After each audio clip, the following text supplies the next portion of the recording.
Good morning, FedPhoenix fam. So, I want to make a video about an interesting thing. Those of you who have been incarcerated are fully aware, as I certainly am firsthand, that when you're incarcerated, you will not receive even the people on Skid Row. A lot of times will receive better medical care than what you do. Right? You won't receive anything even closely related to free world medical care. Not that the United States medical care system is all that great to begin with. In fact, we are the worst first world country medical system. And it's been argued by many professionals, American and otherwise, that, between our food systems and the FDA and all that, and Big Pharma, that our medical care system is actually more designed to get you sick and keep you sick, because that's where the profits lie, than actually promote health. so with that in mind, but I wanted to, I have a client who recently got to camp, and they are very distraught because they're not getting their medication that they need, for very vital meds. They're in an incredible amount of pain. A lot of people, particularly, excuse me, particularly those who go to camps, have chronic illness, a lot of which involves chronic pain. Others have chronic illnesses, such as heart conditions or kidney conditions and things that are pretty serious. And they don't receive adequate care. Some people don't survive prison simply because of the lack of medical care. Where I was incarcerated at Alderson, you have 700 women, many chronically ill, on a mountain that's somewhat physically demanding to just survive, to go to down the mountain to eat and back up the mountain to your housing unit and whatever. But there were 3 women who passed during my time at Alderson, and quite arguably due to the medical negligence. So, granted, it was the height of COVID, so that we gotta realistically and fairly take that into play. But no doctor, 700 women, handful of nurses, who are overwhelmed, to say the very least, by the medical need on camp versus what they actually have the ability to provide. And any medical care is a lot of red tape for them and a lot of paperwork, and it's just a lot. And the client who's at camp now that's having a difficult time medically really seems to be under the impression that, oh, well, I'm not getting my pain medication and I'm not getting these vital meds I need. This is a human rights issue. Something needs to happen. If the right person knows, it'll be corrected. And it's just part of the course, quite frankly. Your judge did, seeing your medical conditions on your PSI before he sentenced you. And once he sentenced you, that's pretty much where his power ended. And his only power moving forward will be regarding when you get out of prison, maybe letting you off probation early, or reducing your sentence at some point. But, even though you're suffering medically, that's really not a reason, for the most part, particularly if you're not necessarily going to die because of it, for the judge to reconsider sentencing at all. And even if they did, and you got sentenced to a period of years, your prison time wouldn't be up in a week or a month or a year, simply because your judge, mildly reduced your sentence due to the circumstances. So this is kind of part of the course. A certain amount of medical and especially psychological care negligence is really just part of the course. And a lot of people come out of prison with way more health issues than they went in, or with people perfectly healthy going to prison and come out with health issues. And, sometimes physical. A lot of people come home with high blood pressure. A lot of people come home with various heart issues. Some people come home with kidney and liver issues, or skin issues, etc. Nearly anybody who comes out of prison, if they didn't go in with a psychiatric issue, will come out with some level of psychiatric issues, even if they're minor and they're able to kind of resolve them themselves as they go through reentry. And you really have to just expect that, whether you're the person going into prison or whether you have a loved one in prison, coming home, going in, that this is really just par the course. But I say all that to say, I think some people are smart enough to kind of find a silver lining in that. And before I say what I'm about to say, and elaborate a little bit, I want to first put out a disclaimer that I am in no way, shape, or form encouraging anyone or advising anyone to defraud any type of medical insurance, Social Security, anything along that nature. I'm not in any way encouraging anyone to commit a crime. You know what I mean? Because I don't want anybody doing anything stupid and then go, oh, well, I got the idea from FedPhoenix, and now we become co-defendants. As much as I love the FedPhoenix fam, I don't want to go back to prison with you. So let's just get that out in the air real quick. But when I was incarcerated, there were a couple of folks, and I don't know if my assumptions are correct or not. I never discussed this with them. It wasn't my business to discuss with them. But I'm a relatively intelligent person. I'm certainly a very observant person. And the people I'm referring to were both of those things as well. But there was one person, in camps you have to work, right? And I have a whole video on work requirements at federal prison camps. A lot of people think because they get Social Security in the free world, or they're retired, they're disabled, that when they get to camp they won't have to work because there's legal documentation, probably well throughout their PSI and such, as well, verifying that this is beyond their abilities. But that's not how that works either. You're going to work, and it's not going to be optional. And if you have a problem with that, maybe you get lucky and you're given some consideration, but most likely you're looking at disciplinary infractions for refusing to work, for not being compliant. So potentially you're going to lose good time, you're going to lose privileges, you're going to lose FSA eligibility. It's a pretty nasty little situation to be in, for sure. But one of the people I was incarcerated with was a larger woman, right? And she frequently had rashes and infections in her various skin folds and rolls. And my understanding was she had gained a significant amount of weight during her incarceration.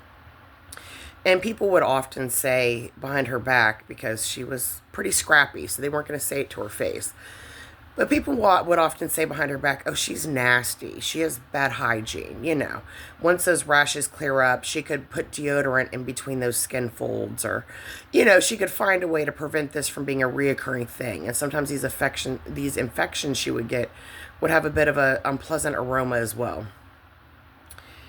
And I would kind of smile when people would say this. And I would say, well, I don't know her or her medical file well enough to really have an opinion. But what I was thinking was, so she goes to prison already, a little high of a BMI, right?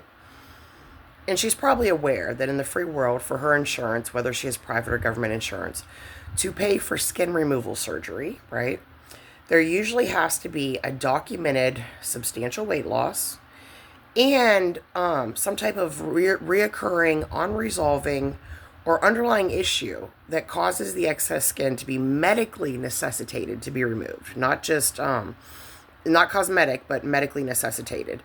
And that usually the big ticket for that, the most common way that happens, is you have a documented history of various skin infections because of the excess skin, or mobility limitations because of it.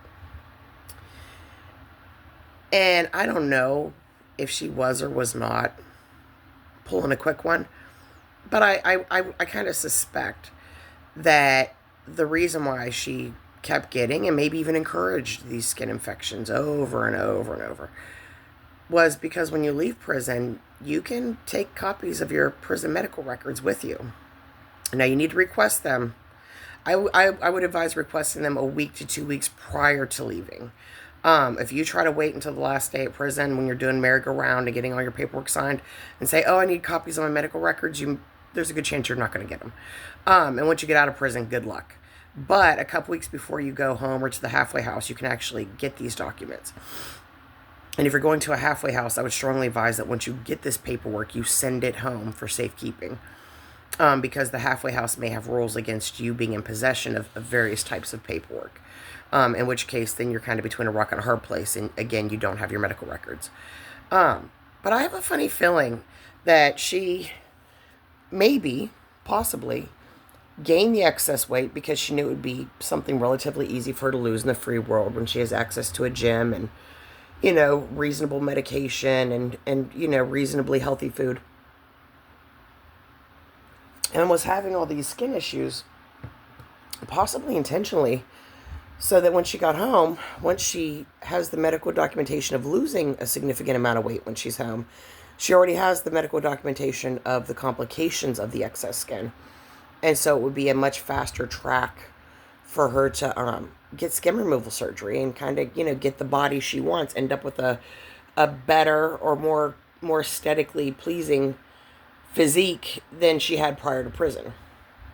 So then there was another person who I definitely believe really exaggerated their mental illness, but they were very good at what they did. And I believe they had the psych department, which only consisted of 2 staff, by the way, for 700 women, nearly all of which with some documented history of mental illness, many on psychological medications. But I think she had psych convinced, or at least one of the 2 psych people, that she was a lot less mentally competent than what she actually was. And you may say to yourself, well, how does that benefit her? She was one of the only people, as a matter of fact, there were only 2 people, I think, out of 700 that had convinced psych that they were not psychologically competent enough to work the same amount of time the rest of us had to work, which, depending on your job, might have been a 40-plus hour week. I worked in religious services. Quite often, the actual staff, the non-inmate, non-CO staff, just didn't come in. So I would say on average, we worked about maybe 15 hours a week or less. 2-3 days a week, sometimes less, maybe sometimes more, but generally probably about that. And she worked for religious services too. And she was never scheduled for more than like 2 days a week. Or she'd be scheduled for like a day or 2 less than the rest of us. But mind you, most days we would go, we wait 15 minutes. If none of the actual non-inmate staff show up, we get to leave. We're done for the day, which was, more often than not. And I believe that she may have been doing that because she was smart enough to know that in order to get Social Security disability in the free world, you have to have, they look at 3 main factors, right? They look at history of illness, that from whenever the onset of your disability is, what from that date you give them forward, what types of medication were you on, what type of care did you receive, that kind of thing, how severe things, whatever, any specialists, whatever. They also look at current conditions of care as one of the 3 determining factors. What medications are you currently on? What doctors, what specialists do you see? What's the documentation of your current disability? And the other thing to look at is, have you worked full-time for 6 months or more since the onset of your disability? And if the answer to that last question is yes, it's nearly impossible to get it. Because they're going to say, well, if within the window of your disability you did this, why can't you do it now?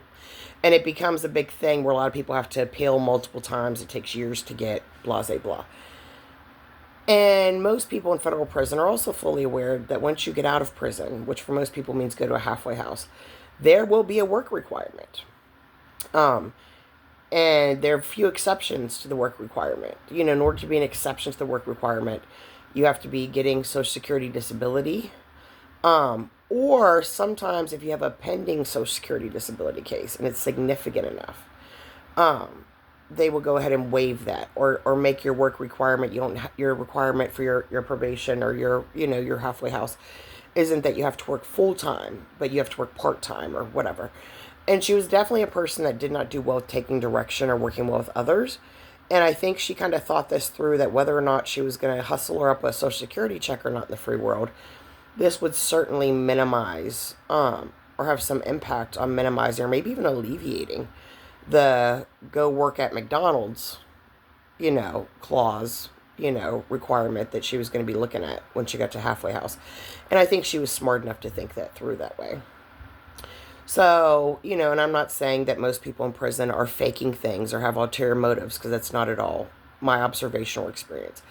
But I do think that some people are smart enough that aren't actually terribly ill themselves in a reality to kind of monopolize on getting things documented while they're in federal prison. From a medical or psychological standpoint, that will benefit them in some way from some angle when they return to the free world. And I think I'm going to call this video Sick or Slick. And you'll see a lot of people in a camp that will exaggerate or fake illness to try to get out of work, to try to get out of whatever. No one gives a crap. If you think a boss in the free world can be insensitive to you saying, I haven't slept in 4 days because I have night terrors and I can barely keep my eyes open. I have to get some rest or I'm going to start hallucinating, right? And you may be being quite honest. If you think a boss in the free world isn't concerned, the non-inmate bosses you will have in prison are far less concerned about your qualms or issues or whatever, no matter how legitimate they are. And it really sucks. And especially if you're not a person in good health. Then it's particularly sucky, right? Or a lot of people that go to camp, some people come from money. Particularly women, and, they have never had to work. And how not only are you in prison going through one of the most difficult times of your life and, really just, dealing with a lot of depravity and insensitivity and indifference, but in addition to that, now you're also being forced into manual labor. And most people prior to prison work, right? Because they got to pay bills. And, a lot of folks, I think, are under the assumption, well, if you're in prison, you were criming, and your criming was paying your bills. So you just did whatever you want, whenever you want, la la la la la, and just were backstroking in a swimming pool of cash like Scrooge McDuck. That's so far from reality. That if to find people that fit that lovely, misconception, you would be hard pressed. Out of the 700 women I was incarcerated with, other than those who just came from money and so weren't used to working or not doing pretty work because of that, but as far as like that whole stereotype of, oh, you were criming, so you were making all this money and doing whatever you want and da-da-da. And a camp is where you're going to have your people that were making obscene amounts of money, especially your white-collar people.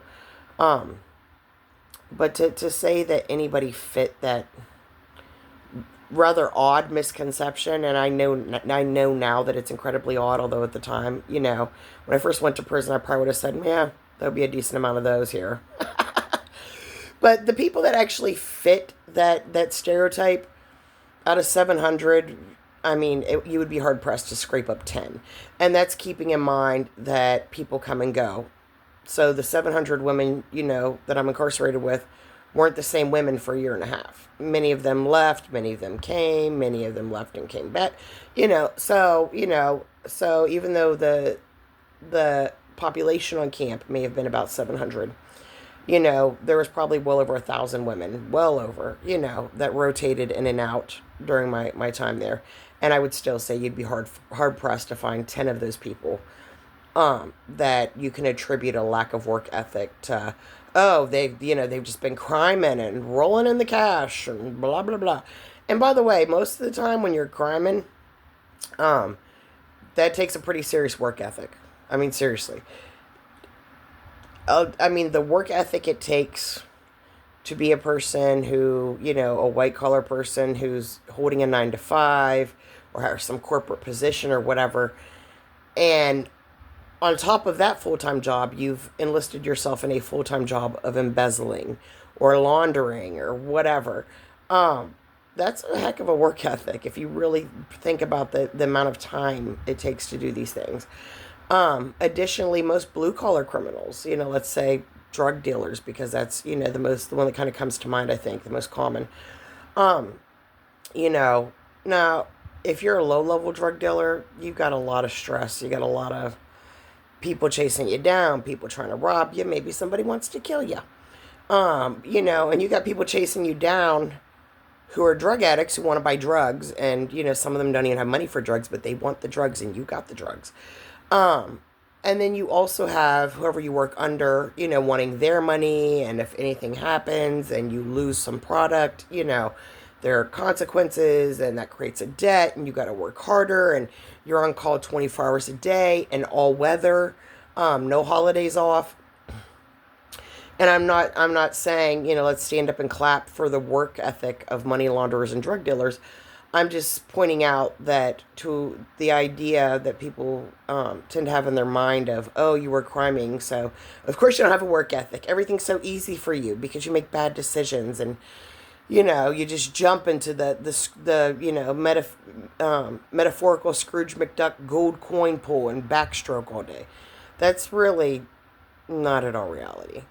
And so when you have people at camp who are saying they cannot work, or in prison in general, but camps I think are the only place where it's not optional, saying I can't work or I can't do this type of work, a lot of times that's a very legitimate thing. Yeah, some people are being lazy. Yeah, some people are like, I'm already in prison. What the hell?